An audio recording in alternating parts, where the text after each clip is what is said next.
Ça va essayer de reprendre le mystère de Gethsémani.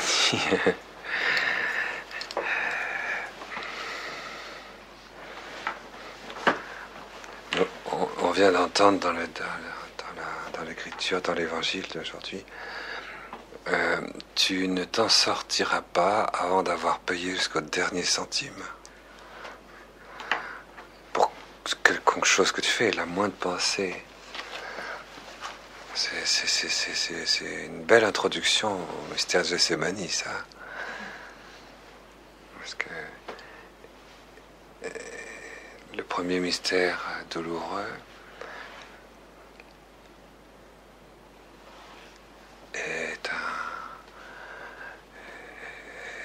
c'est sûrement un des mystères les plus difficiles à comprendre, puisque même le démon n'a pas réussi à comprendre.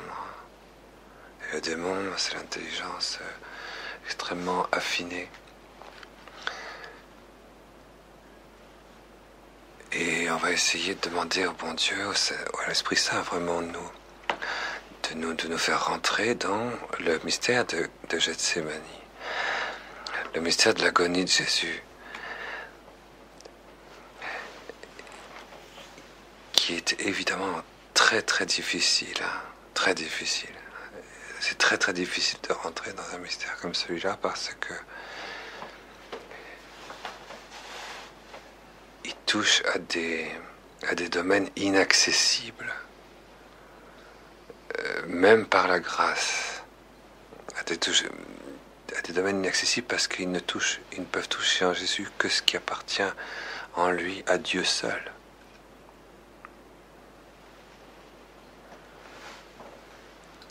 Alors c'est très difficile comment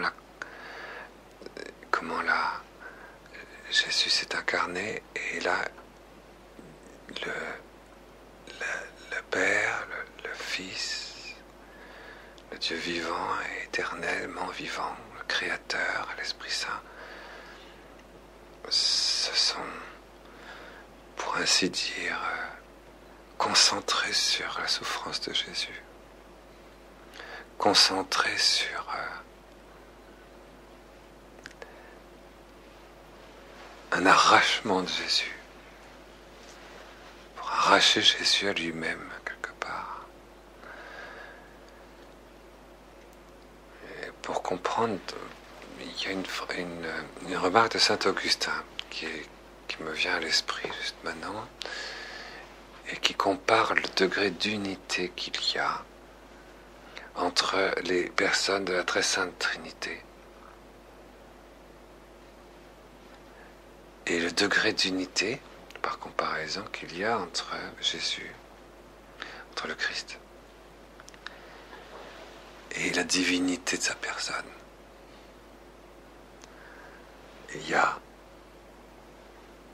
entre la nature humaine de Jésus et la nature divine de Jésus, il y a une unité tellement grande que ça fait qu'une seule personne. Il y a une unité très très forte entre le Dieu vivant, le Créateur vivant, le pain vivant, et d'avant la création du monde, et Jésus. Et Jésus vivant, il y a une unité très forte. On appelle ça l'union hypostatique. Mais cette unité, c'est une unité d'amour. Et c'est une unité qui va très très loin, puisque elle touche même la substance éternelle de Dieu, du point de vue de l'unité. Alors saint Augustin, il fait la comparaison entre l'unité qu'il y a entre les trois personnes de la très sainte Trinité. On ne peut pas dire que les trois personnes de la très sainte Trinité ne soient pas très une. Elles sont une, puisqu'elles constituent vraiment un seul Dieu. L'amour est si fort entre les personnes de la très sainte Trinité. L'unité est si vivante qu'il n'y a qu'un seul Dieu. On pourrait dire vraiment, tu ne peux pas faire une unité plus forte qu'entre les personnes de la très sainte Trinité, puis ça fait un seul Dieu. C'est trois en un en trois. Et en plus c'est de l'amour à l'état absolu qui fait cette unité. Et bien Saint Augustin, il n'hésite pas à dire que l'union hypostatique, c'est-à-dire l'union qu'il y a entre le sang, la chair, l'affectivité, le cœur, enfin, tous les besoins humains de Jésus, d'amour, de tendresse, de communion, de vérité, de vie contemplative, de liberté. Et puis, sa divinité, il est le Dieu vivant et vrai, le Fils unique de Dieu le Père. Cette unité-là est plus forte que l'unité qui a entre les personnes de la Très Sainte Trinité. Pourquoi ? Parce que l'unité qu'il y a entre Jésus et Dieu, le Fils, et lui comme Dieu et lui comme homme, elle est si forte qu'elle anéantit la personne dans l'homme. Tandis que dans la Très Sainte Trinité, la communion des personnes n'est pas si forte qu'elle anéantit une hypostase de personnes. Les trois personnes restent des personnes.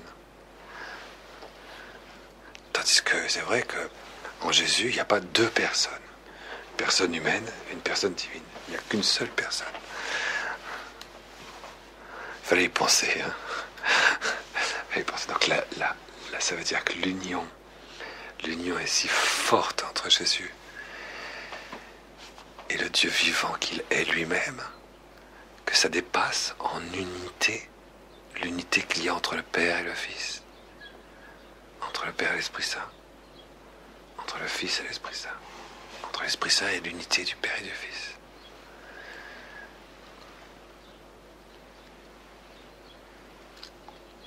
C'est une unité très forte.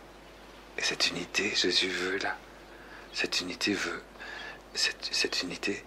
va être la porte de l'union de toute la nature humaine, la nôtre, avec la communion des personnes de la Très Sainte Trinité. Parce que si je veux être le médiateur de cette unité si forte avec ce qui se passe dans la Très Sainte Trinité, entre le Père et le Verbe et le Fils, entre l'Esprit Saint et le Père, rendez compte comme le Père est englouti dans l'amour du Saint-Esprit. Le Saint-Esprit est complètement anéanti dans celui dont il procède. Il n'a plus rien à dire, tellement il est établi en lui, dans l'unité, dans l'amour, dans l'extase, dans le ravissement, dans la disparition même, on peut dire, dans l'unité. Et cette unité-là, divine, absolue, personnelle, que Jésus veut communiquer à tous les membres de la nature humaine. Pour ça, il faut qu'ils vivent donc d'une unité plus forte encore. Et c'est ça, le mystère de Gethsémani, quelque part. Parce qu'il faut qu'il y ait quelque chose qui soit brisé en Jésus. Dans le mystère de l'union hypostatique, il faut qu'il y ait quelque chose qui soit... pour qu'il y ait une attraction et une irrésistible communication de l'unité de l'amour. C'est pour ça que c'est pas si facile que ça de comprendre le mystère de Gethsémani. Souvent les gens disent, écoutez, voilà, c'est facile, Gethsémani, oui, Jésus, il a été confronté à la mort, donc il dit, être confronté à la mort, lui, il était quand même avec la science infuse, quelquefois, nous, on meurt, mais on est inconscient, on se rend même pas compte de ce que ça représente la mort, tandis que lui, il savait ce que c'était que la mort. Donc, face à ça, il était saisi d'une angoisse, d'une peur. C'est pas vrai. C'est pas vrai de dire ça. C'est pas vrai. C'est pas vrai, comme si Jésus pouvait avoir peur de souffrir. Jésus n'a pas peur de souffrir. Il s'est incarné justement précisément pour pouvoir jouir d'un amour qui assume, que la mort d'amour puisse s'incarner en lui. Et que l'amour qui va jusqu'à l'épuisement de lui-même, c'est-à-dire qu'il soit lui-même amour, il vive d'une manière incarnée dans l'appel qu'il a reçu de la lumière surnaturelle de la foi, qui s'est introduite en lui, en Marie, dans la Très Sainte Trinité. Il a voulu vivre ça. Ça a été justement une très grande... Il l'a fait avec beaucoup d'amour, beaucoup de gratitude pour Marie de pouvoir vivre ça. Il a créé le monde pour que cet amour-là soit absolu et parfait. Alors, il y en a qui disent, mais oui, mais il a été confronté, Jésus, à toutes sortes d'angoisses parce que dans sa science infuse, sa science de vision, tout ça, et le démon, il ne s'est pas privé de venir lui montrer tous les péchés du monde, de tous les temps et de tous les lieux. Alors Jésus, il n'a pas supporté. Attends, est-ce qu'il avait besoin du démon pour voir ça?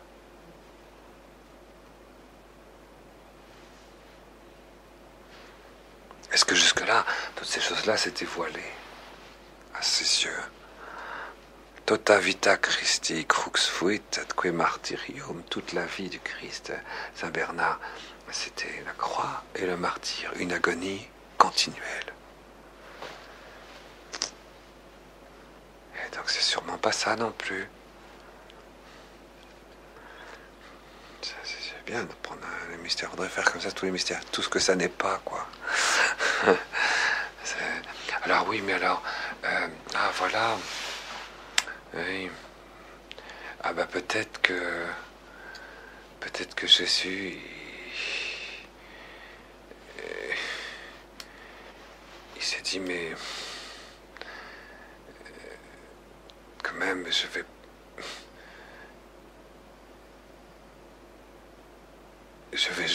être affronté à la justice de Dieu. Puisque j'ai pris cher, je l'ai pris avec tout l'amour de l'unité de mon âme d'amour divin dans la chair, dans le sang et dans toute l'humanité. Du coup, j'habite tous les hommes. J'habite. Automatiquement, l'unité entre l'humanité et la divinité est plus forte grâce à Jésus que l'unité qu'il y a entre les trois personnes de la très sainte Trinité. Vous vous rendez compte de ça? Puisqu'elle touche l'hypostase. Parce que la très sainte Trinité, l'hypostase n'est pas touchée. Les trois, il reste toujours trois hypostases. Il y a toujours ce face à face, tandis que là, il y a une unité de vie, et une unité de nature, et une unité d'amour, et une unité de communauté, une unité de corps, on peut dire. Il vient d'instituer l'Eucharistie pour ça. Alors on va dire, mais voilà, ah mais cette fois-ci, c'est pas seulement ma souffrance sur la croix, etc., c'est toutes les souffrances du monde que je vais accepter de vivre dans ma propre chair. Ah, on commence à se rapprocher déjà, bien sûr. Hein. On dit, oh là, ça, quelle frayeur. Pourquoi? Pas ma frayeur à moi, mais la frayeur de tous ces hommes dans cet état de souffrance qui est typiquement anormale parce qu'elle est inventée par Lucifer. Et Lucifer est un abîme de cruauté. Et donc les hommes, eux, ne sont pas capables de subir autant de mal dans leur chair avec une cruauté aussi qui dépasse même leur entendement. Et puis regarder Dieu en face avec gratitude, ils ne peuvent pas faire ça. Alors du coup, ils sont dans un état d'angoisse. Et justement, Jésus va récupérer toutes ces angoisses. Il va les ressentir, les éprouver toutes ensemble. Oui, c'est vrai, il y a quelque chose de vrai là. Il y a quelque chose de vrai. Pourtant, ça ne me satisfait pas encore complètement. Et je sais bien que bon, il y a toutes ces choses-là sont présentes, mais on va revenir toujours, comme c'est agréable d'avoir un pape, n'est-ce pas? Parce que lui, il nous dit un certain nombre de choses. Donc, mystère douloureux, qu'est-ce qu'il nous dit? Les évangiles donnent une grande importance au mystère douloureux du Christ. Donc, ce qu'on constate, c'est que dans l'exposé que le Saint-Père propose pour les mystères du rosaire vivant, là où il s'attarde le plus, sans aucune comparaison de tous les 20 mystères, c'est Gethsémani. C'est là où il donne le plus de mots, le plus d'explications. Depuis toujours, la piété, c'est-à-dire l'amour des fils de Dieu vis-à-vis de Dieu le Père, la piété chrétienne, spécialement pendant le carême, à travers la pratique du chemin de croix, s'est arrêtée sur chaque moment de la passion, comprenant que là se trouve le point culminant de la révélation de l'amour. Et que là aussi se trouve la source de notre salut. Le parcours que le rosaire choisit en certains moments de la passion incite les personnes qui prient à les fixer avec le regard du cœur. Alors ça, c'est une expression que je n'ai jamais vue, et on ne la voit qu'ici. On est invité par le rosaire vivant à fixer avec le regard du cœur et à revivre ce mystère de Gethsémani. Il faut donc le fixer avec le regard du cœur. C'est un mystère de souffrance qui est incompréhensible à l'intelligence, même éclairée par la lumière de la foi. Donc il faut le fixer, ce mystère avec le regard du cœur, et le vivre. Vivre ce que Jésus a vécu. Vivre ce que l'Immaculée a vécu dans l'instant de l'agonie de Jésus. C'est une très grande travail. Hein?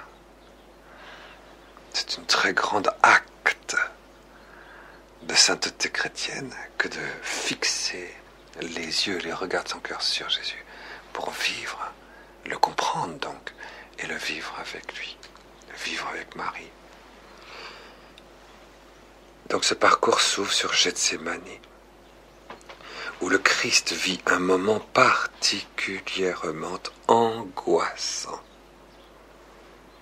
Vous savez que l'angoisse, c'est une peur panique qui vient de ce qu'on ne comprend pas. D'où vient la peur? Ce qui est étonnant, Jésus aurait eu quelque chose qui relève d'une angoisse panique qui vient de ce qui n'a pas la lumière sur l'origine de cette peur. Parce que quand tu sais pourquoi tu as peur, ce n'est plus une angoisse, c'est une peur. Tandis que quand tu sais pas d'où vient cette peur, ça fait l'angoisse. Il y a quelque chose donc qui échappe à Jésus.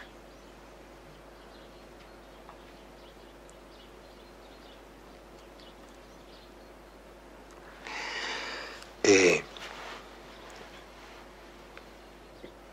il vit un moment particulièrement angoissant, confronté à la volonté du Père, face à laquelle la faiblesse de la chair humaine est tentée de se rebeller. Et donc il y a une rébellion. Et il ne voit pas d'où vient cette rébellion. Dans lui. Contre le Père.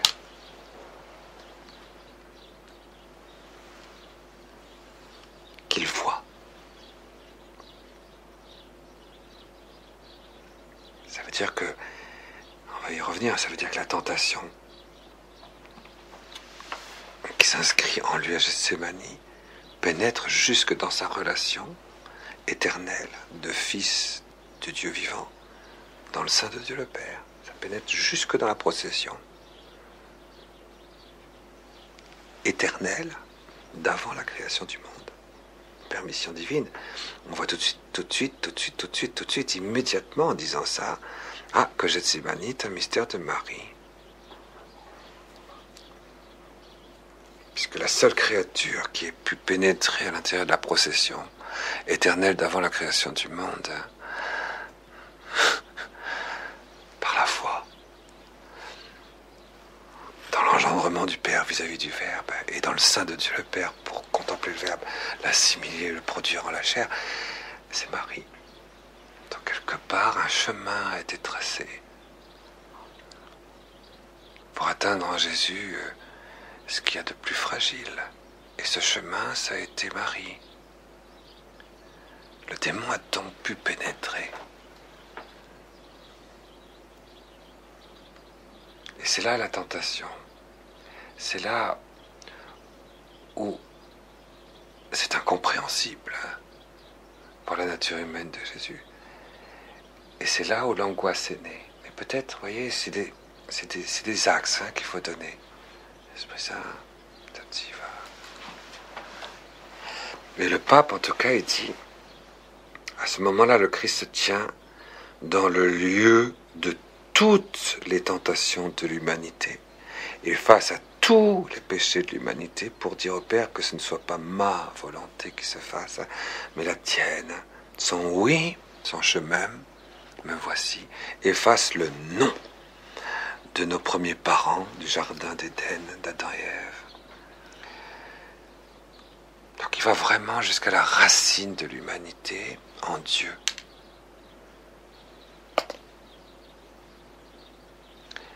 Et la racine de l'humanité en Dieu, il faut pousser jusqu'au bout ce que dit le pape, la racine de l'humanité en Dieu, la racine de tous les hommes, la mère des vivants, c'est Marie.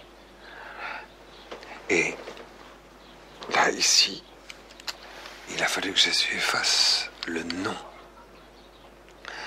de la racine de toute l'humanité en Dieu.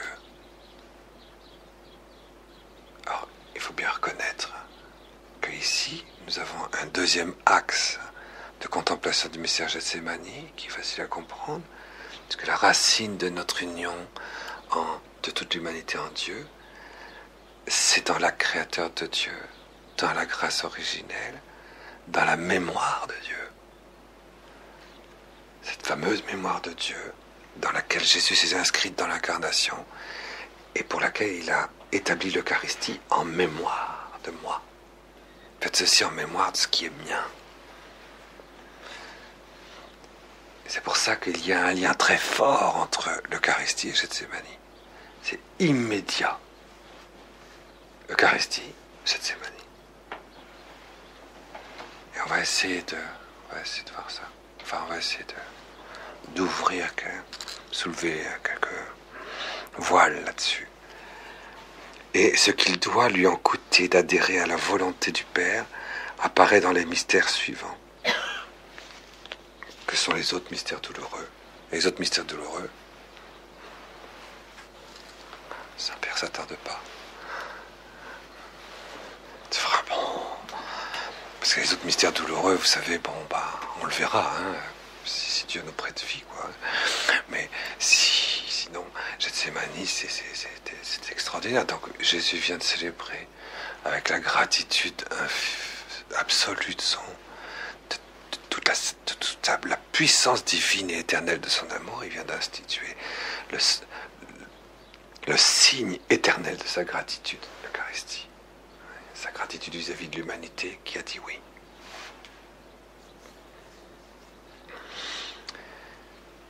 Et l'humanité qui a dit oui, c'est Marie. Et c'est sûr que c'est Marie. Et c'est tous ceux qui, avec Marie, avec la grâce chrétienne de Marie, avec la foi mariale, avec la foi divine, quoi, avec la foi lumineuse, immaculée, infaillible,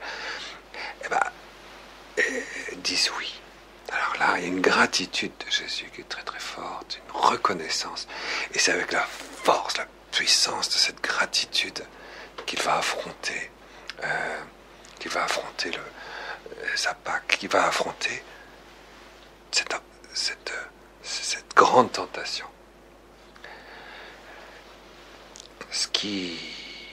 La première chose qu'il faut faire quand on médite les mystères, c'est bien sûr regarder ce que dit le pape pour l'annonce du mystère. Deuxièmement, ensuite, il faut regarder la Sainte Écriture et regarder comment le Saint-Esprit a voulu que ce soit révélé, quoi, avec les mots justes, avec les paroles justes, et avec l'Esprit Saint juste portant tous ces mots de manière qu'il produisent en nous ce qu'ils signifient. Et alors, on voit bien donc que Gethsémani, Jésus a donné la communion, et c'est une chose qui est très frappante, c'est que il a donné, il a institué l'Eucharistie pour les apôtres. C'est très frappant. Et les disciples. Ça, c'est très frappant, parce que vous verrez, comme moi, je suppose, que c'est marqué nulle part que Jésus donne l'Eucharistie à Marie-Madeleine, à Marie-Salomé. C'est marqué nulle part. Mais il dit à ses apôtres, prenez et mangez-en tous, et faites ceci en mémorial de ce qui est mien. Et c'est à ses apôtres, il institue ses apôtres comme source de ce signe de gratitude. Et il y a certaines traditions, sans parler de l'écriture, il y a certaines traditions qui n'hésitent pas à dire que la première fois que Marie a communié, c'était après la Pentecôte.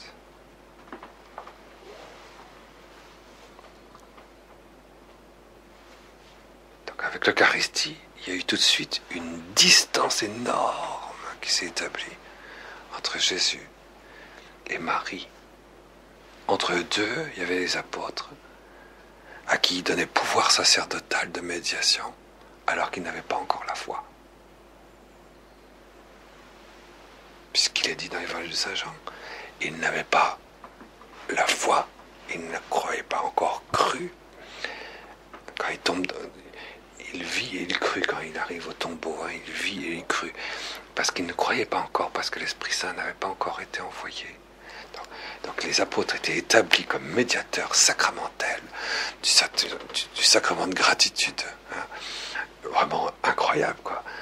Destiné, la seule personne qui pouvait le recevoir, c'était l'Immaculée. Et c'était eux. Et quelque part, c'est peut-être à cause de ça qu'elle n'a pas reçu la communion. Et c'est aussi à cause de ça, sans doute, que Judas a communié. Alors, c'est ça qui est assez impressionnant, c'est que Satan rentra, le démon rentra en Judas. Et ça, c'est impressionnant, ça. Parce que si le démon est entré en Judas, ça m'impressionne beaucoup, ça. À ce moment-là, le démon a pu comprendre. Ça y est, le démon a compris grâce à l'Eucharistie ce que c'était, qui était Jésus. Pendant les 40 jours de tentation au désert, après le baptême de Jésus par Jean-Baptiste, Jésus a été confronté et livré à Satan, propulsé par l'Esprit Saint dans le désert, livré à Satan pour la tentation. Et puis, très bien, on ne sent pas Jésus angoissé, on sent Jésus victime, mais pas angoissé. Il a les paroles justes. Et du coup, le démon, il est dit, chapitre 4 de l'Évangile de Saint Luc, se retira pour arriver à l'heure de la grande confrontation, à l'heure Kairos, à l'heure, à son heure à lui. Son heure à lui, c'est Gethsémani.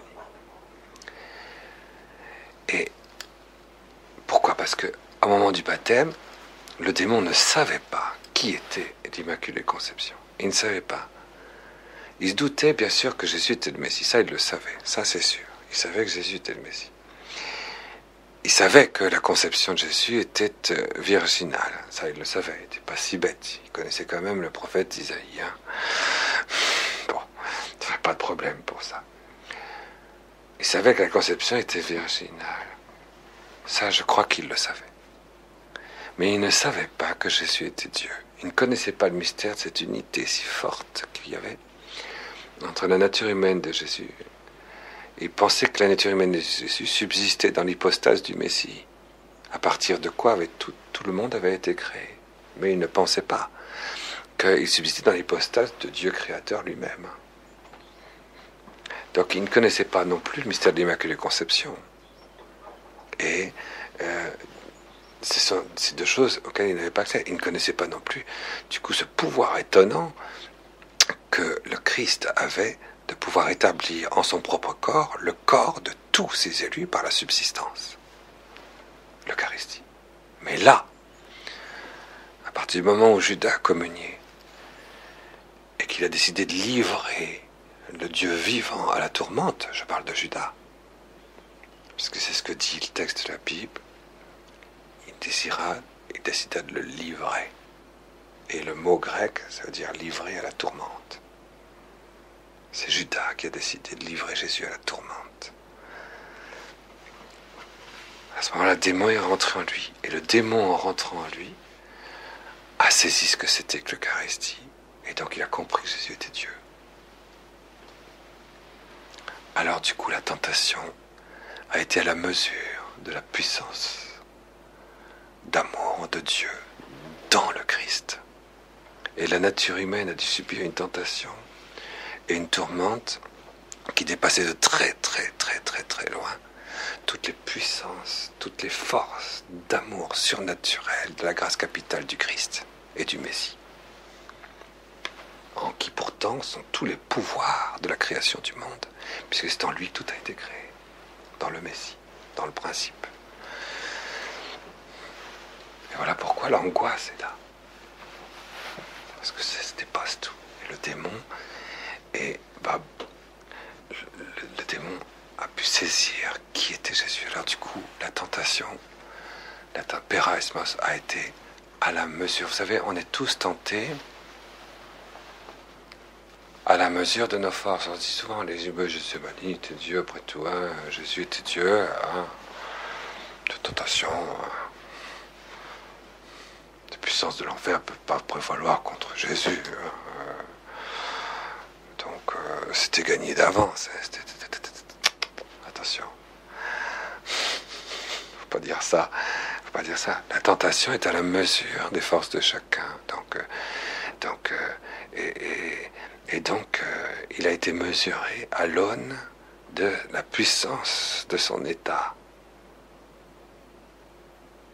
Ça donne la mesure justement de la souffrance, de la détresse, de l'amour qu'il y a dû y avoir et de la situation qui a dû se produire dans le théâtre prodigieux qui s'est ouvert dans l'âme humaine unie à Dieu le Fils, face à Dieu le Père.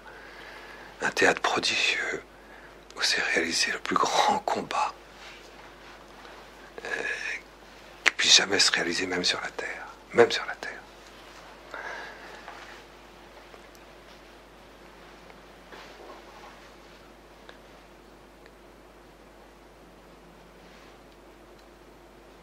Alors, le texte montre que Jésus, après que Satan soit rentré dans Judas, va pendant 3 heures, donc 18 heures à l'Eucharistie, 19 heures, il commence à parler, à dire chapitre 13, 14, 15, 16, 17 de l'évangile de Saint Jean, à quel point il est dedans à la vie intérieure, corps, sang, âme, esprit de ses disciples par la grâce eucharistique, par le pouvoir eucharistique, comme il est dedans eux, comme le Père est dans lui, comme lui est dans le Père, comme lui-même Jésus est dans sa propre personne. Et il explique tout ça, et puis il explique les choses de manière très, très claire, avec les paroles, le ton et la grâce de lumière qui correspondent, de sorte que les apôtres disent, ça y est, maintenant on a tout compris. Ah ben maintenant on comprend. Ah ben maintenant au moins c'est clair. Ah ben d'accord, maintenant avec en plus une force incroyable. Et du coup, ça dure 3 heures, tout ça, et puis ils sont prêts donc à le suivre. C'est très frappant, effectivement, ils sont prêts à le suivre, ils sont éperdus, ils vont donner leur vie, je te renierai jamais, je vais mourir, etc. Et 10 minutes après, les 3 dernières heures, c'est Gethsémani, tac, situation absolument qui se renverse d'un seul coup. Qu'est-ce qui s'est passé entre les deux? D'un seul coup, Jésus les amène à Gethsémani, il les laisse là, la lune est pleine parce que c'est proche de la Pâque. ça danse, et il va à Gethsemane, dans le jardin des Oliviers. Il descend, il sort de Jérusalem, il descend dans la vallée, parce que c'est assez à pic, hein. On descend jusqu'au torrent du Cédron, puis on remonte vers la petite colline où il y a le jardin des Oliviers. Et si on montait un peu plus haut, on irait vers Béthanie, là où il y avait la maison de Lazare. Et là, il y a des grottes et tout. Et la tradition dit que dans ces grottes de Gethsemane, dans ces grottes du jardin des Oliviers, Adam avait été venu se réfugier dans ce trou-là, dans le trou de ces grottes, pour pleurer son péché. David aussi. Ça me plaît beaucoup, ça. C'est les pères de Jésus sont venus là, David. Et je pense très fortement que Joseph, son papa aussi, Joseph le papa, à chaque fois qu'il a été à Jérusalem pour la Pâque, il est allé pleurer là. Il a eu son Gethsemane chaque fois. C'est ça que dit la tradition, que David est venu pleurer dans cette grotte pour le péché de son peuple, pour son propre péché.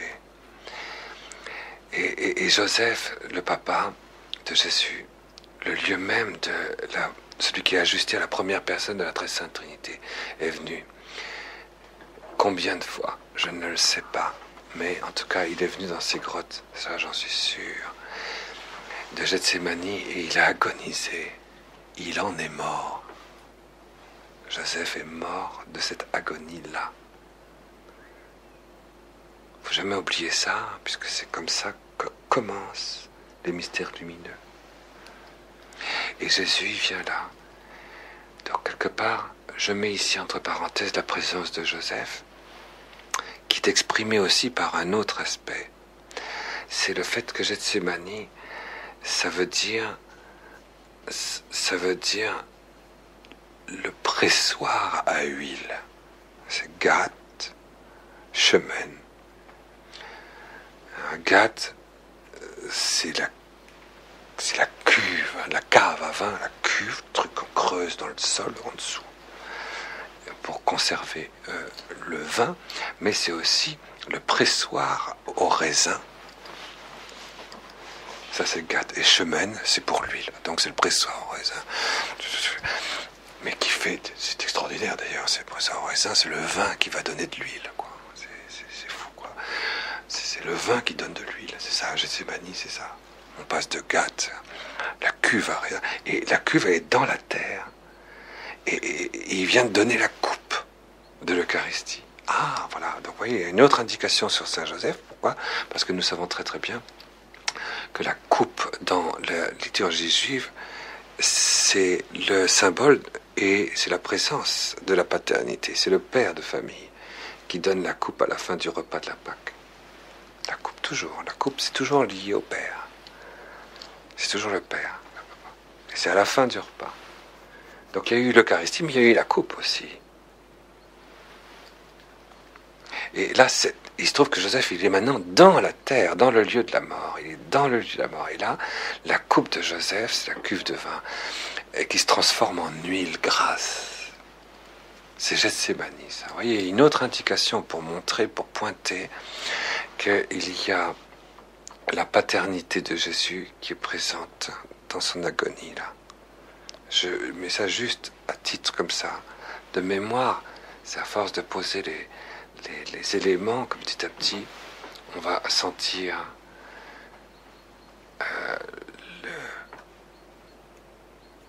la chose étonnante de Gethsemane. Et aussitôt qu'il arrive là, alors à ce moment-là, il prend 3 disciples, il les met un petit peu au-dessus là. Il s'arrache d'eux. Alors le mot est très fort. Apospao en grec, c'est déchirer, quoi. C'est un mot qu'on emploie quand on déchire, quand on arrache un enfant des entrailles de sa mère. Ouais, vous voyez ça? S'arracher un embryon comme ça, à pleine main, et il faut l'arracher du ventre. C'est ce mot-là, quoi. Il s'arrache à ses disciples, à ces 3 qui sont là. Pierre, Jacques et Jean. à un jet de pierre environ. Un jet de pierre, c'est-à-dire une distance d'environ 20 mètres. D'environ 20 mètres. Je ne sais pas exactement comment on fait un jet de pierre. Et ce mot, j'ai regardé justement dans la Bible, ce mot jet se trouve une fois dans la Torah, dans le livre de la Genèse. Chapitre 21, verset 4, je crois. Et dans le passage, le fameux passage qu'ont repéré les pères de l'Église pour désigner la prophétie de la maternité divine de Marie. C'est quand Agar est partie dans le désert avec son fils jeté comme apostat. Au bout d'un certain temps, avec juste du pain et de quoi boire. Au bout d'un certain temps, elle se trouve dans le désert. L'enfant meurt de soif. Alors elle se met à un jet de pierre parce qu'elle ne veut pas voir son enfant dans la tourmente.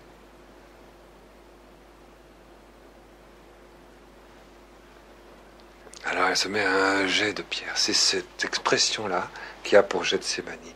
Jésus s'arrache de ses 3 disciples. Là, il faudrait voir la connexion très très forte avec le mystère de la transfiguration, où on voit ce qui se cache derrière ces 3 disciples. Hein? Bon, il faut s'en rappeler, bien sûr. Et il y a ce lien très fort avec celle qui il s'arrache lui-même. C'est pas Marie qui s'arrache, c'est lui qui s'arrache à un jet de pierre pour que Marie ne soit pas associée. Tout s'est fait avec Marie. Et là, Jésus ne veut pas que Marie soit tentée par le démon de cette tentation-là.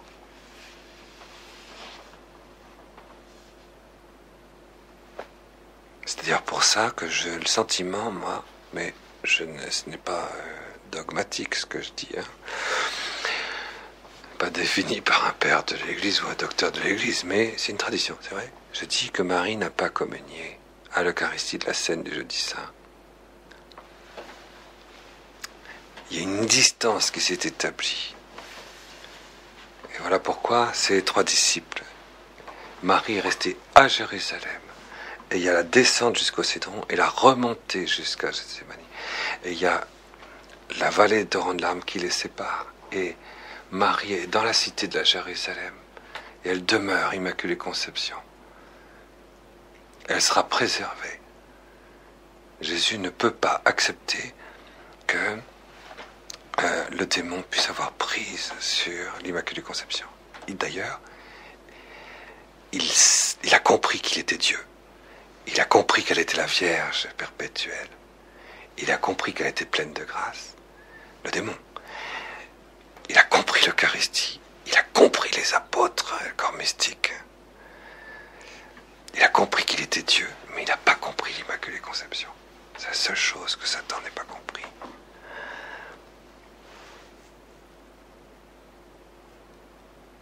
Quand Judas a communié. Ça donne la mesure de ce que c'est que les communions sacrilèges, entre nous soit dit. Hein. Si les gens savaient, je vous assure que une communion sacrilège, ça vaut plusieurs éternités de l'enfer. Hein. Une seule communion sacrilège, c'est effrayant, quoi. Si on savait, ce serait fou. Mais ça, peu importe, c'est autre chose. Un jet de pierre, elle est à Jérusalem, elle est la Jérusalem spirituelle, et lui il est à Gethsémani. Ça c'est beau aussi, hein, de noter ça. De noter qu'il est à un jet de pierre, et par 3 fois il va prier.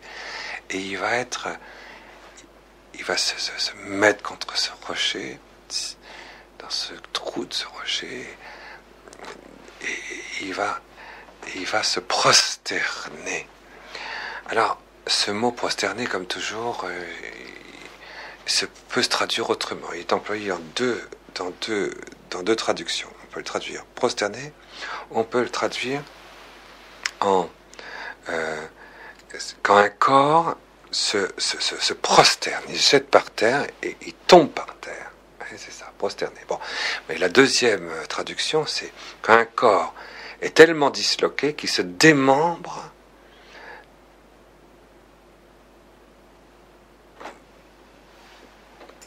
en tombant flasque sur le sol. C'est une dislocation par démembrement. Voilà. Exactement du dictionnaire, c'est ça. C'est un démembrement, une dislocation d'un corps par délabrement intérieur. Par 3 fois. Et il commence à prier. Et les mots de Saint Matthieu, de Saint Marc et de Saint Luc sont des cris d'épouvante. Angoisse. Larmes. Tourmente. Et puis des sueurs de sang. Et en fait, c'est pas vrai. Dans Saint Luc, qui est médecin, note que ce sont des caillots de sang qui sortent de tout le corps de Jésus. Des caillots. Des caillots. Vous voyez ce que c'est, des caillots? Des caillots de sang. Ça, je trouve ça très... C'est très... Saint Luc, il est... Vous savez, heureusement qu'il y a Saint Luc. Hein. Ah ben, heureusement qu'il y a les autres aussi. Tout le monde a... Mais les caillots, des caillots. Alors, des caillots. En grec, si vous voulez savoir, c'est facile. Des thrombos, en plus. Hein. Des trombes de sang. Des thrombos. Le thrombos, ça veut dire des caillots de sang séché. Qui tombent, comme dit Saint Jérôme, en traduisant ce texte, dans la Vulgate, interam, à l'intérieur de la terre.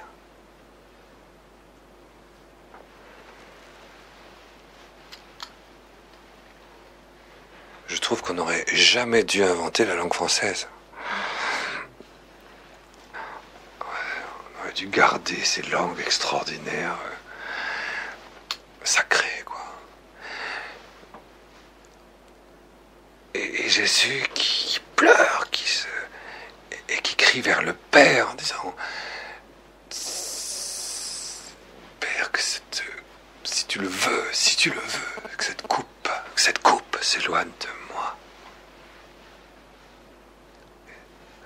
Cette coupe, c'est quoi cette coupe toujours? On va revenir à chaque fois. Et alors, mais qu'est-ce qui s'est passé pour qu'on passe de ces 3 heures de force eucharistique à ces 3 heures de dislocation? C'est vraiment, vous savez que ce que disent les médecins, c'est que quand quelqu'un a une angoisse tellement forte, les vaisseaux, il y a une dislocation intérieure des vaisseaux sanguins et ils produisent ces sueurs de sang. Mais là, c'était bien plus que ça, puisque c'est des caillots de sang. Donc c'est ça à la puissance. Donc c'est vraiment, on est passé de l'unité eucharistique à une dislocation du corps mystique de Jésus, du corps vivant de Jésus. Une dislocation. Le contraire de l'unité, quoi, en fait. Dans une souffrance. Il explose, littéralement. Mais comme il ne peut pas mourir parce qu'il est Dieu, le démon le sait, désormais. Et donc, de cette dislocation, il ne meurt pas.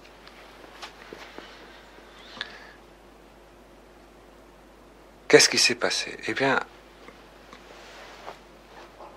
je crois que si on suit la leçon de l'évangile de Saint Jean, où on voit que pratiquement, il note que pratiquement tout s'est axé sur Judas, quelque part, du point de vue du fait qu'il ait été livré à la tourmente. Je dis simplement que c'est au bout de 3 heures après sa communion que Judas a conclu le pacte avec le peuple de Dieu pour livrer Jésus à la tourmente. Alors à partir du moment où Satan, où il a donné son consentement et son acte avec sa complaisance, alors il y a eu alliance de Satan avec un membre vivant du corps mystique, vivant de Jésus, vivant, jusqu'à la substance eucharistique, alors à ce moment-là, Satan avait tout pouvoir pour aller sur le corps de Jésus, et sur tous les membres du corps mystique vivant de Jésus vivant. Et Jésus, à ce moment-là, a souffert, parce qu'il savait que Marie faisait partie de son corps mystique. Ah, il a dit ça au Père, cette coupe-là, si on peut l'éviter. Il voulait être seul à souffrir. Seul. Mais heureusement que Satan ne connaissait pas le mystère de l'Immaculée Conception.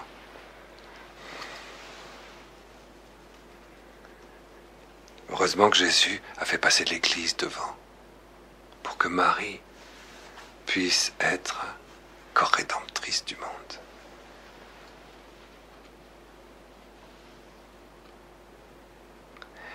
Et qu'ainsi, l'Eucharistie soit donnée vraiment à Marie et soit instituée pour que la co-rédemption de l'Église puisse aller jusqu'au jugement dernier, jusqu'à la miséricorde finale et terminale. Là, il y a quelque chose à saisir de très fort, je crois, de très important dans le mystère de la Passion et de la rédemption de Jésus. C'est que du coup, effectivement,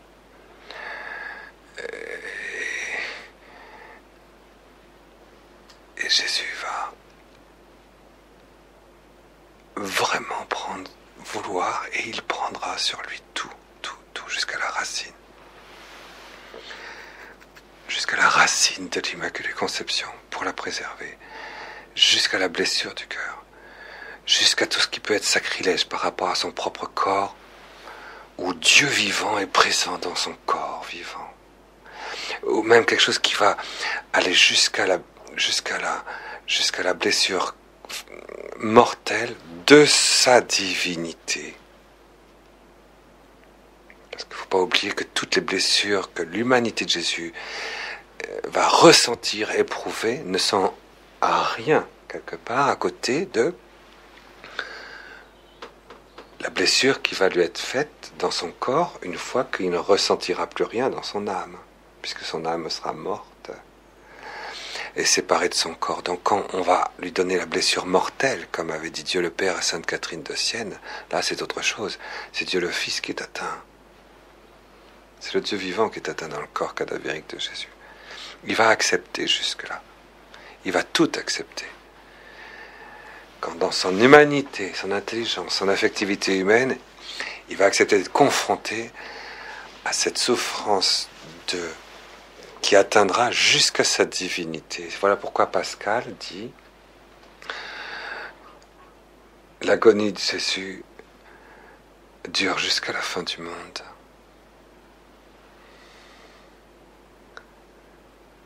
Au-delà de la résurrection. C'est à cause de ça. Alors du coup, ça c'est insupportable pour la puissance, la capacité de résistance humaine, même portée par la toute-puissance de Dieu. Parce que la nature humaine, elle a un capital de vie qui est limité, même s'il est absolument parfait. Alors il y a une, quand on dit frayeur, tourmente, angoisse. Et cette association de mots se trouve une fois. Je l'ai trouvée dans le livre de Job. Et je vais vous le lire parce que ce livre de Job, chapitre 4, « Je fus saisi de frayeur et d'épouvante, et tous mes os tremblèrent. Un esprit passa près de moi. » Un esprit déchu, un esprit mauvais. « Tous mes cheveux se hérissèrent. » Vous voyez ce que c'est, les cheveux qui se hérissent? Ça m'impressionne beaucoup, parce que quand Jésus était comme ça, tout épouvanté, disloqué, et en même temps ses cheveux qui se hérissent comme un hérisson, vous voyez? Tous ses cheveux, il avait les cheveux relativement longs, et en même temps tout collé par les caillots de sang, et la transpiration. Et l'épouvante de Jésus qui a duré 3 heures, c'est affolant. Alors qu'il est dans la vision béatifique. alors qu'il est dans la vision béatifique. Parce que normalement, la vision béatifique, par exemple, en ce moment, au ciel, la Sainte Vierge est dans la vision béatifique. Saint François d'Assise est dans la vision béatifique. Vous vous rendez compte, la puissance de la vision béatifique sur une âme humaine, ça fait disparaître toute... ça console tout, ça fortifie tout. Jésus est dans la vision béatifique, et malgré tout, il est comme ça. Les cheveux se hérissent. C'est fou, quoi. Ça montre quand même que le combat est au-delà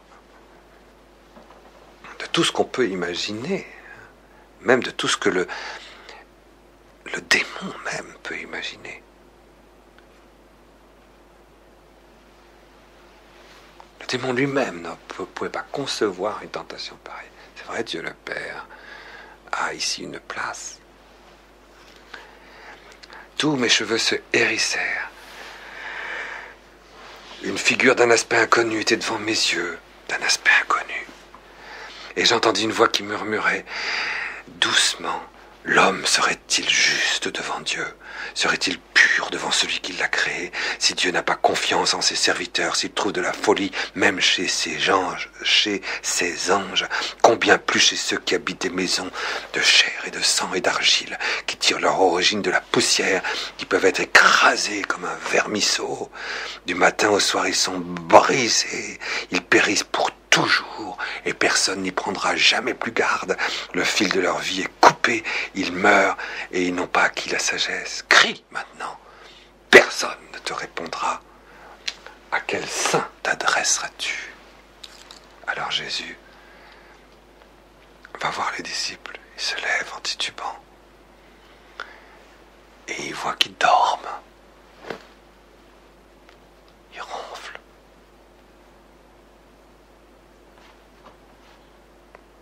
Et il leur dit, je vous en supplie, aidez-moi, priez, aidez-moi. Ça, c'est très très frappant, ça. C'est Pascal aussi, hein, Pascal le janséniste, mais c'est un saint, hein, c'est pas seulement, c'est pas un hérétique, Pascal, qui dit, mais c'est la seule fois où Jésus demande de l'aide.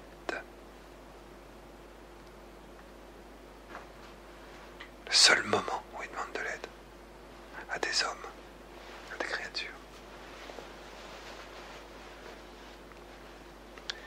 Il dit, mais aidez-moi, tu dors, mais veillez, priez. Alors les apôtres, qui quelques minutes avant se sentaient forts comme tout, ça c'est formidable, et c'est ça que je trouve éclairant dans le message de Sémanie, en tout cas, c'est que c'est ce dialogue entre ces trois et Jésus.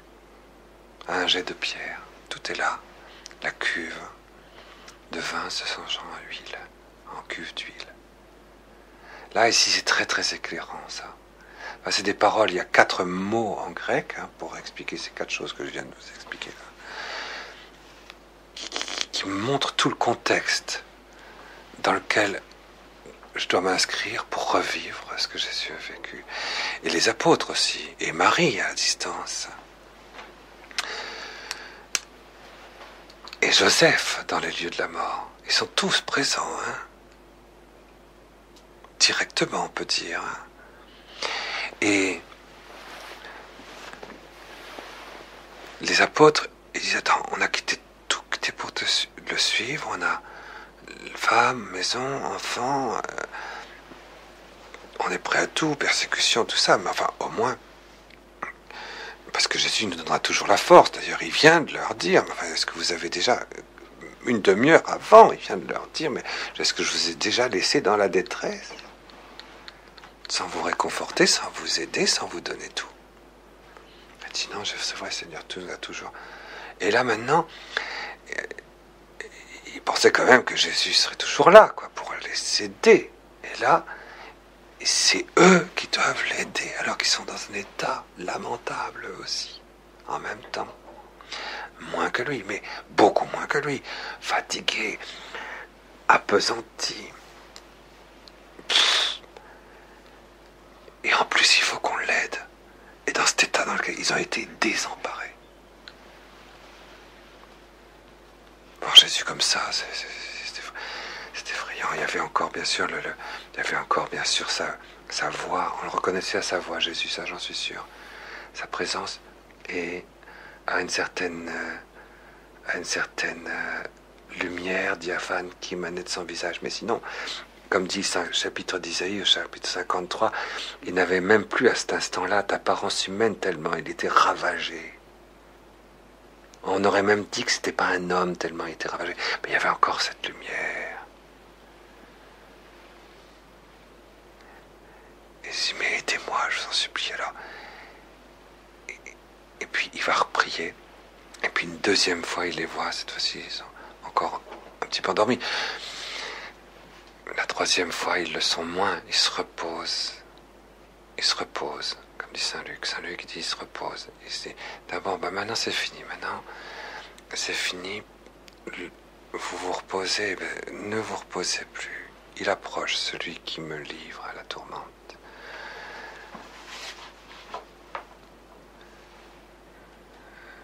C'est pas, le mot reposer peut se traduire bien sûr encore autrement, c'est ne pas s'intéresser à son propre salut. C'est le même mot.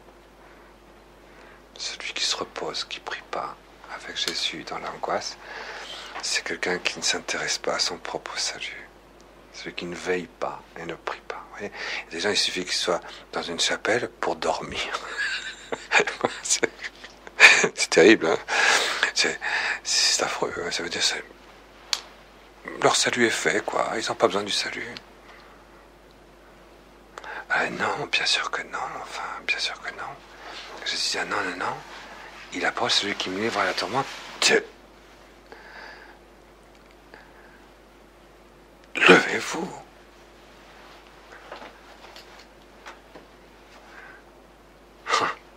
Et là, cette fois-ci, il est redevenu calme, il est redevenu pacifique. Il y a eu quelque chose qui s'est passé.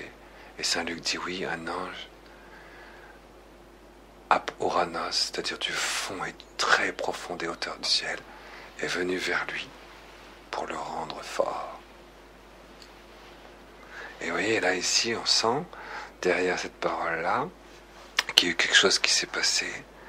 C'est vrai que c'est que les apôtres ont fait un tout petit effort. Ça prouve que les apôtres ont fait un tout petit effort.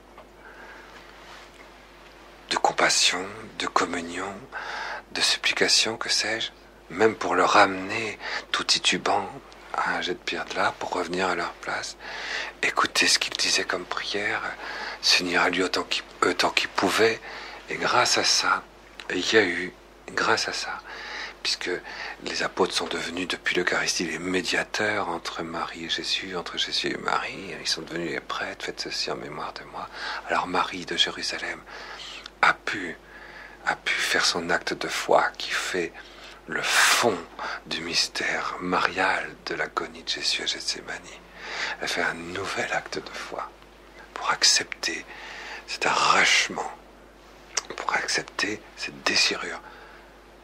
Son fils est arraché du ventre. C'est ce que disait Sarah dans le fameux passage du jet de pierre, chapitre 24, dit « Mon tout petit bébé, je ne veux pas l'entendre. Mon tout petit bébé. »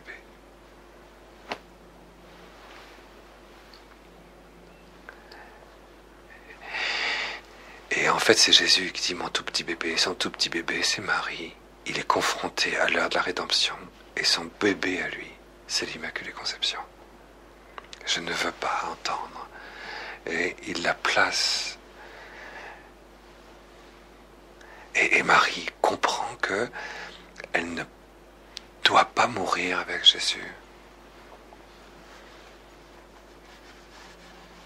Elle doit croire, elle doit livrer son fils à la tourmente comme Judas a livré le Fils de Dieu à la tourmente. Elle doit croire qu'elle doit elle-même faire ce que Judas fait en le faisant par la foi, par l'amour de la volonté de Dieu le Père. Et elle le fait en communion avec le Père de Jésus qui est dans la mort Et voilà pourquoi la tradition dit que la coupe est présentée à Jésus par l'ange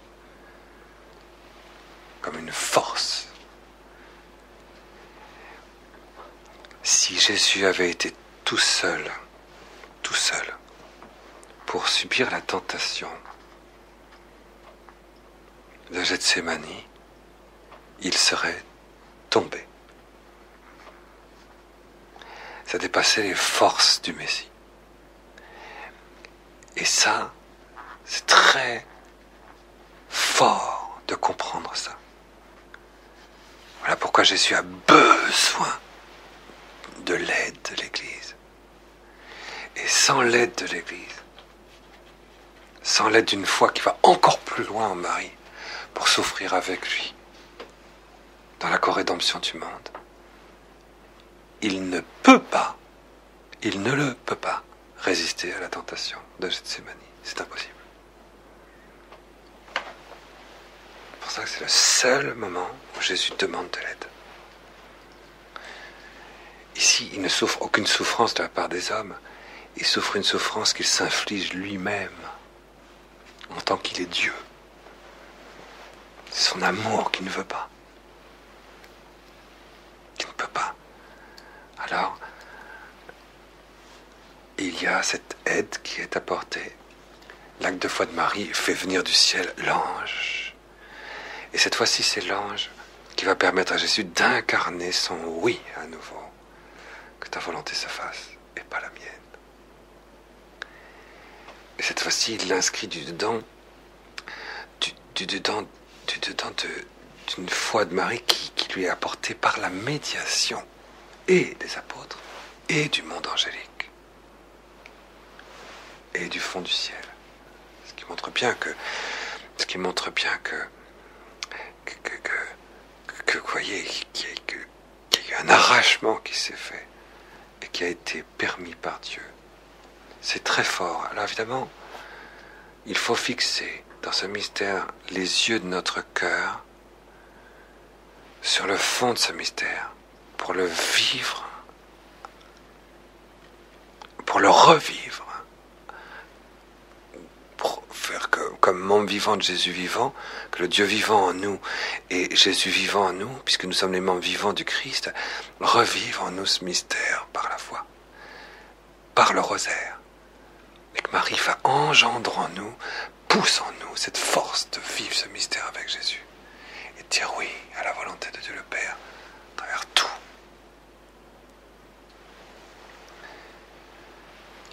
Le fruit de ce mystère, c'est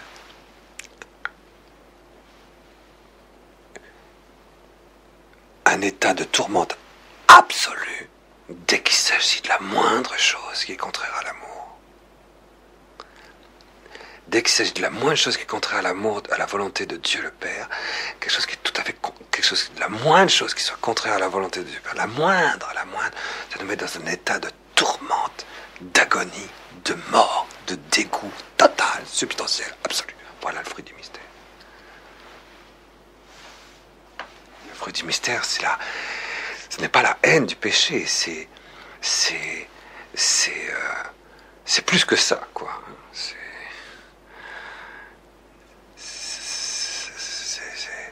C'est la complicité absolue avec la volonté de Dieu le Père. Complicité, une assimilation totale. Pour rejoindre Saint Joseph dans le fond des enfers. Et Dieu le Père à travers lui. Et du coup, il n'y a plus, mais alors plus aucune complicité avec. Alors à partir de là, on peut contempler. Voilà ce que dit la Bible sur la révélation à Gethsémani. Ce qui est quand même déjà très fort. Il faut bien le reconnaître. Hein. C'est quand même c'est quand même grand, hein, ce qui est caché derrière tout ça.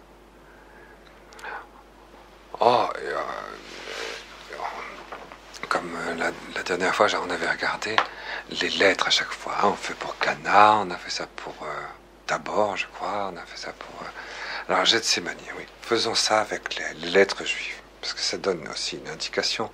Quelquefois, c'est plus facile de contempler le mystère grâce à la révélation des lettres données par Jésus sur la pierre, sur le Sinaï, à Moïse. Donc Gethsémani, ça s'écrit avec un G, si vous préférez un guimel, un tav ou un T, si vous voudriez, un shin, un meim, nun, G, T, S, M, N, Gethsémani. Alors, qu'est-ce que Moïse a dit, l'ayant entendu lui-même du Messie, d'après la tradition rabbinique, sur la signification de ces lettres? Elles vont nous donner quelque chose de très précis. Et c'est assez facile à faire, à force, cette gymnastique de la révélation va nous devenir très familière, parce qu'en fait elle est simple, elle permet aux enfants de comprendre. Le guimel, c'est la troisième lettre de l'alphabet, qui signifie la force, l'amour dans toute sa force. Le guimel, c'est l'amour dans toute sa force. C'est vraiment...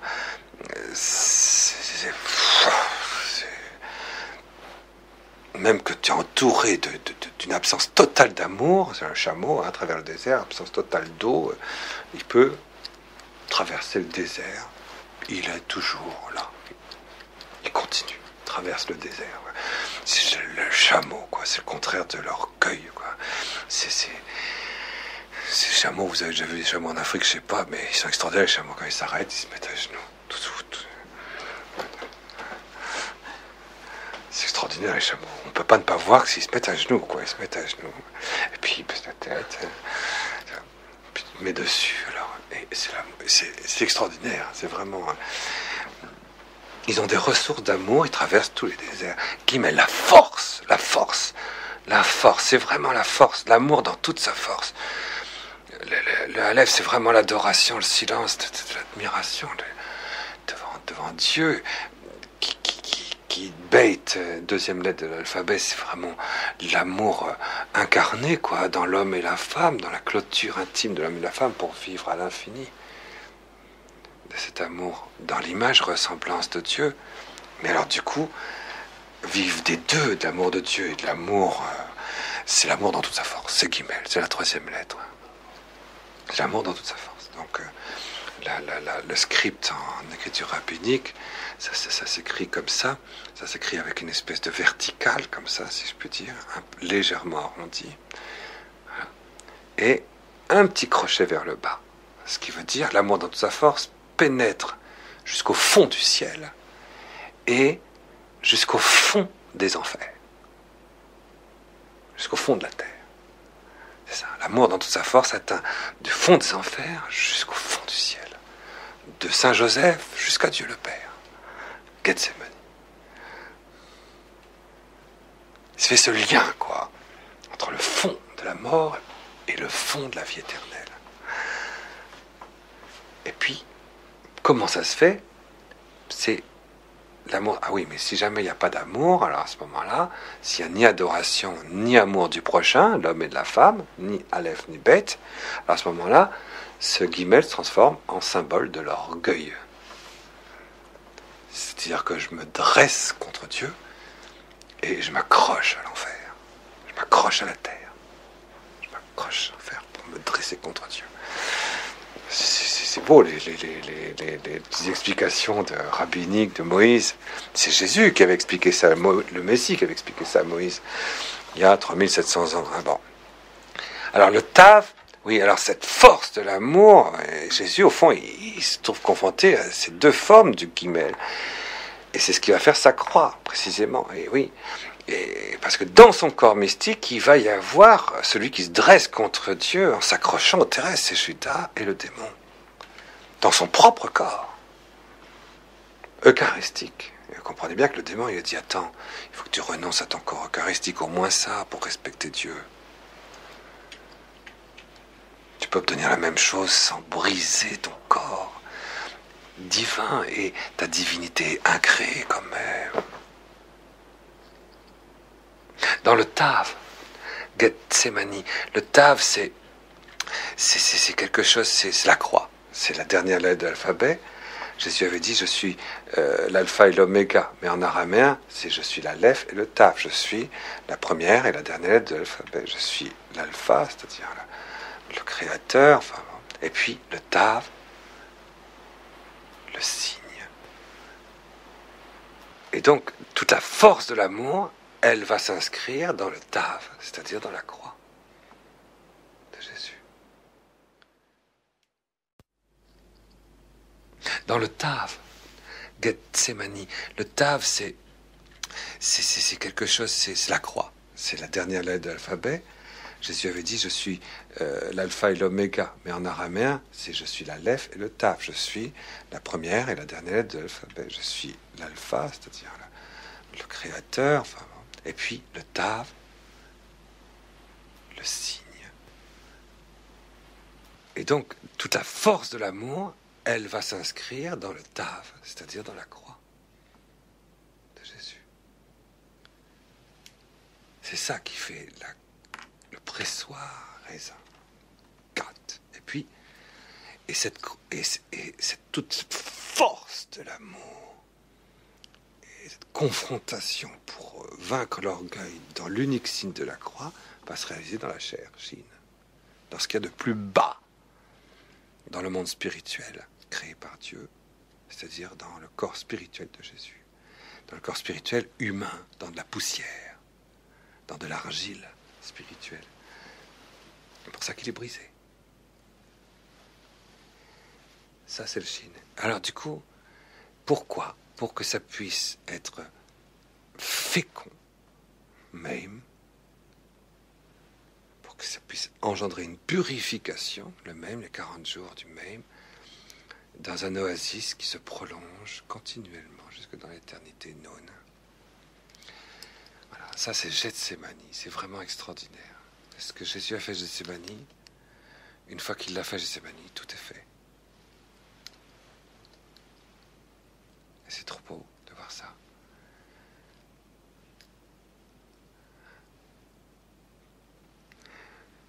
Alors, quand on contemple ce mystère,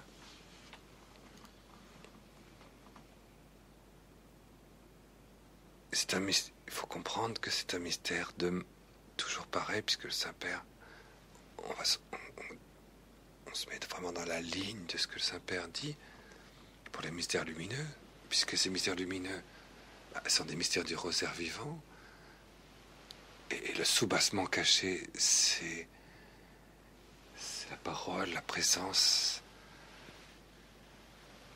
et la lumière de Marie. Alors, dans le mystère de Gethsemane, il faut comprendre ce qui s'est passé pour Marie, quoi. Donc, quel a été l'acte de foi? Toujours la même question qu'on se pose, hein, toujours. Qu'est-ce qu'elle a fait, Marie, pendant ce temps-là? Comment est-ce que Marie a vécu le message de Gethsemane?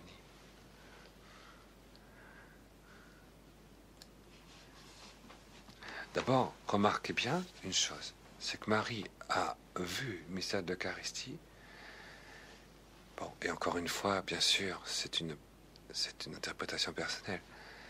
Et elle n'a pas communié. Avouez quand même que déjà, elle a dû accepter de ne pas communier. Elle a communié mystiquement.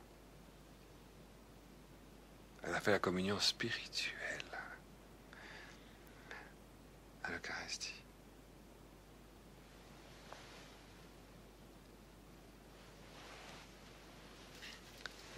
Elle ne pouvait pas communier, elle qui devait livrer Dieu le Fils. Elle ne devait pas communier corporellement, sinon elle aurait perdu sa virginité surnaturelle, avec le fait du sacrilège de Judas, à la même communion.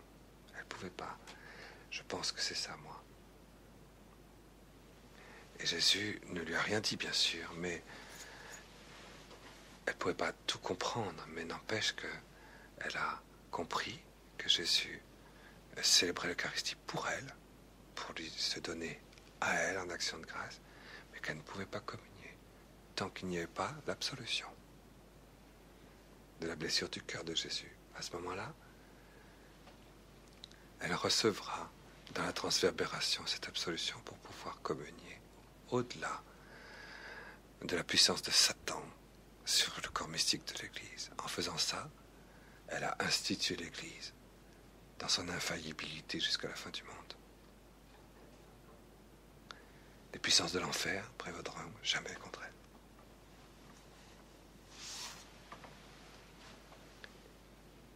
Et c'est ça qui s'est passé à Gethsémani pour Marie. Elle a dû faire l'acte de foi, l'accepter, dire comment je peux, qu'est-ce que je peux faire, sinon m'humilier davantage dans un amour encore plus grand et livrer vraiment mon fils par amour pour le Père, par amour pour Joseph.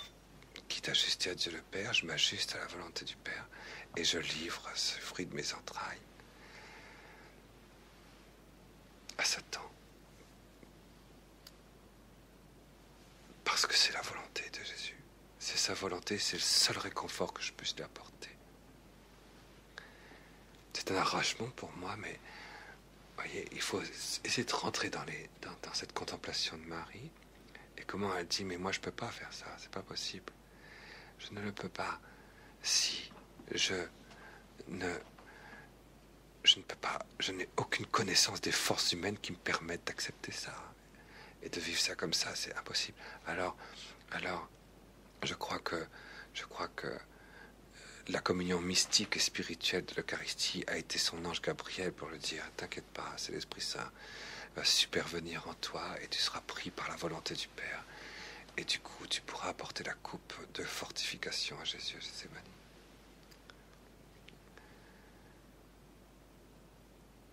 Mais c'est important parce que ce n'est plus toi qui compte, c'est plus Jésus qui compte. C'est le corps mystique vivant, entier, de Jésus vivant, entier, qui compte. Et ça, c'est la volonté du Père. Donc vous devez vous sacrifier tous les deux pour le corps mystique de l'Église. C'est l'Église qui passe devant. C'est le corps mystique de la Jérusalem qui passe devant. C'est la Jérusalem glorieuse qui passe devant tout. Voilà pourquoi elle reste à Jérusalem, pendant que Jésus est de l'autre côté du Cédron. Et donc, il faut sentir petit à petit comment elle contemple ça, comment elle vit cette contemplation, et ce qu'elle obtient, enfin, quelle est la nouvelle assomption qui se réalise dans le corps de Jésus grâce à son acte de foi, et qui lui permet à nouveau de sortir de la dislocation, et de dire aux apôtres, debout, levez-vous. Il est là, celui qui me livre à la tourmente. Rengainez vos glaives. Le tentateur est proche. Ne rentrez pas en tentation.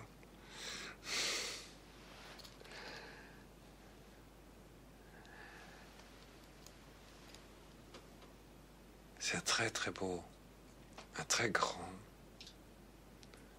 mystère de la foi et un très grand mystère de Marie. C'est un très grand mystère de Jésus. C'est un très grand mystère de la très sainte Trinité. Tout ce que Jésus va subir après, c'est des souffrances que lui infligent les hommes. Et c'est tout. Tandis que là, c'est une souffrance qui s'est infligée lui-même avec la puissance de Dieu et avec sa propre puissance divine. Et que du coup, il fait d'ailleurs, en faisant cela, le Père s'associe à lui et c'est l'amour qui a fait ça. Et c'est une des manières de contempler ce mystère, c'est de comprendre que c'est l'amour qui a fait ça. Voilà pourquoi le pape dit c'est avec votre cœur et les yeux de votre cœur que vous contemplerez ce mystère.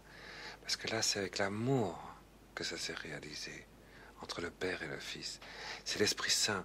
Voilà pourquoi dans les 40 jours de tentation, c'est dit explicitement que l'Esprit Saint précipita, c'est le Saint-Esprit, troisième personne de la très sainte, précipita Jésus dans le désert pour être tenté, pour être livré à Satan. C'est l'Esprit Saint, c'est Saint-Esprit, c'est Saint-Esprit. C'est cet amour éternel de Dieu. Le Père pour Dieu le Fils et l'amour éternel de Dieu. C'est le fruit de cet amour qui l'oblige à ne pas pouvoir accepter certaines choses. Et ça, le démon le sait, ça. Voilà pourquoi Jésus pouvait vraiment tomber. n'y avait pas eu l'Église, il serait tombé. Jésus ne pouvait pas sauver le monde sans son corps mystique vivant. C'est dans sa sagesse de la croix que c'était prévu comme ça. Priez, veillez avec moi. Voilà pourquoi le péché le plus grave d'un être humain sur la terre, c'est d'être chrétien et de ne pas en mesurer la responsabilité par omission. C'est un péché par omission. Ce péché par omission, il me rend responsable devant moi-même, devant le démon en tout cas, de la condamnation universelle du monde.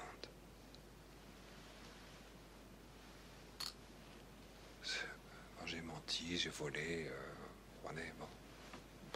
Mais j'ai fait le péché par omission, la vie surnaturelle dans le corps mystique vivant de Jésus vivant, comme membre vivant de Jésus vivant, ça c'est terrible, ça. C'est le mystère de Gethsémani qui nous fait comprendre ça. Que les fautes les plus terribles, les plus atroces, les plus cruelles, les plus impitoyables, les plus diaboliques, c'est celles des chrétiens qui ne font pas la volonté de Dieu le Père dans cette union vivante avec Jésus, dans le oui, co-rédempteur.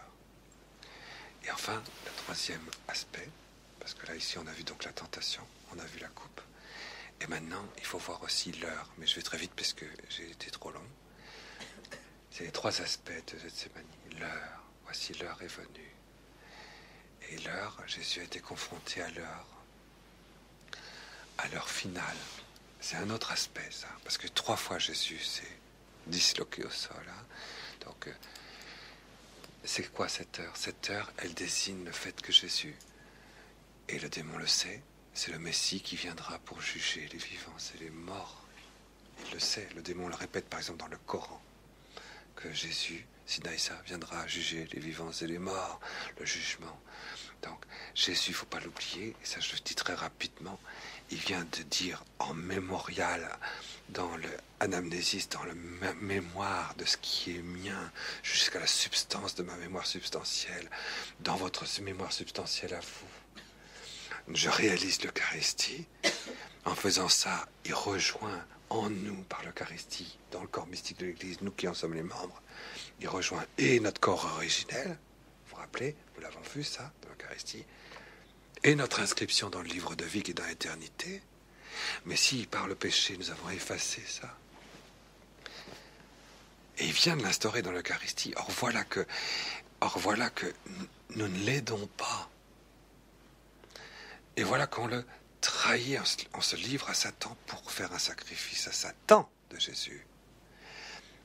C'est ça le péché par omission, on fait un sacrifice à Satan de Jésus. Et ne pas tenir compte d'un sacrement, c'est terrible. Par exemple, j'ai un sacrement de mariage, j'en tiens pas compte, je me marie à quelqu'un d'autre, c'est rien, j'ai bien le droit, c'est la nature. Hein. Oh. Ah oui, mais je tiens pas compte du sacrement. J'ai un sacrement de mariage, donc je livre Jésus à Satan. C'est une messe noire, hein, le divorce. C'est un sacrement, c'est une présence réelle et vivante de Jésus. Hein. Mais j'en tiens pas compte, ce sacrement, j'en tiens pas compte. C'est normal. Mais on ne se rend pas compte qu'en faisant ça, c'est fou. Alors c'est pareil pour le sacrement de mariage, c'est pareil pour les confessions sacrilèges, les messes sacrilèges, tout ça. Enfin, vous voyez bien. Ou la grâce sacrilège. On a le baptême et on n'en tient pas compte. On vit en état de péché mortel toute sa vie, quoi. C'est effrayant. Alors, vous voyez, ça, c'est des choses qui sont très, très fortes. Là, ici, Jésus, par les sacrements, nous a réinscrits dans le livre de vie. Une deuxième fois. Dans l'Eucharistie, il nous a réinscrits. Et ici, il y a la tentation de Satan qui dit, attends, regarde ce que je fais. Je le désinscris une troisième fois. Tu vas pas le réinscrire? Non. Parce que ici, l'inscription dans le livre de vie, elle est dans l'éternité, hein. Elle n'est pas dans le temps.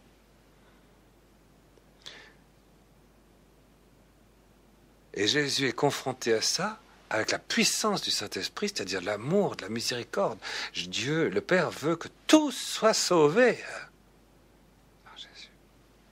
Et c'est lui qui doit venir à la fin du monde comme juge pour discerner que tout cela, ils sont effacés par 3 fois du livre de vie. Et il faudra qu'il l'éclaire. Et il faudra qu'il en soit l'heure. Il faudra qu'il soit lui-même son heure. Et cette heure, c'est Gethsémani. C'est à Gethsémani que cette heure du jugement a été acceptée par Jésus pour lui-même et pour tous les réprouvés. Et donc, il sait qu'il va être cause de réprobation. Pas cause immédiate, mais enfin, il doit dire oui à la volonté du Père. On ne peut pas supprimer la liberté des êtres humains qui veulent s'effacer éternellement du livre de vie. Et c'est pourquoi il va subir. Et il le fait par amour, compassion, union. Et avec la force de son amour, il va s'unir au châtiment éternel de ceux qui désinscrivent du livre de vie, dans la séparation de Dieu éternelle. Et voilà pourquoi ses cheveux sont hérissés. De manière à atténuer leur châtiment éternel, puisqu'ils ne pouvaient pas le supprimer, puisqu'ils ne peuvent pas supprimer leur liberté d'injurier Dieu éternellement. C'est un autre aspect. Vous voyez, donc vous avez l'aspect de la tentation, l'aspect de l'heure, l'aspect de la coupe, qui sont les 3 aspects de Gethsémani. L'heure du jugement. Il y a une très belle parole dans l'évangile de Saint Jean, il dit, où Jésus est venu pour un jugement dans ce monde.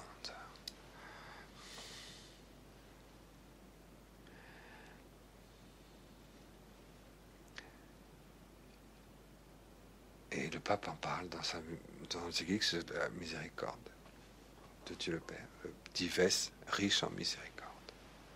La plus grande miséricorde de Jésus. C'est de manière miséricordieuse qu'il a fallu que cette miséricorde accepte de s'arrêter à la liberté des hommes qui ne veulent pas l'accepter. Et du coup, il accepte de subir le châtiment de ces hommes-là, ne serait-ce que quelques instants, pendant 3 heures.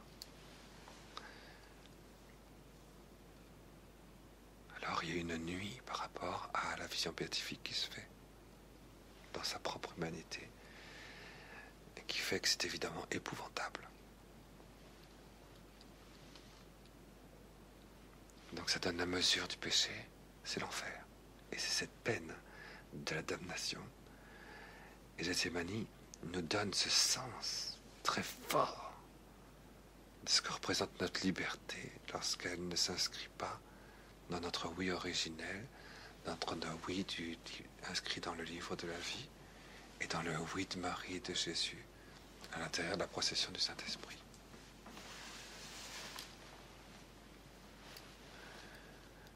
Je vous salue Marie, pleine de grâce, le Seigneur est avec vous.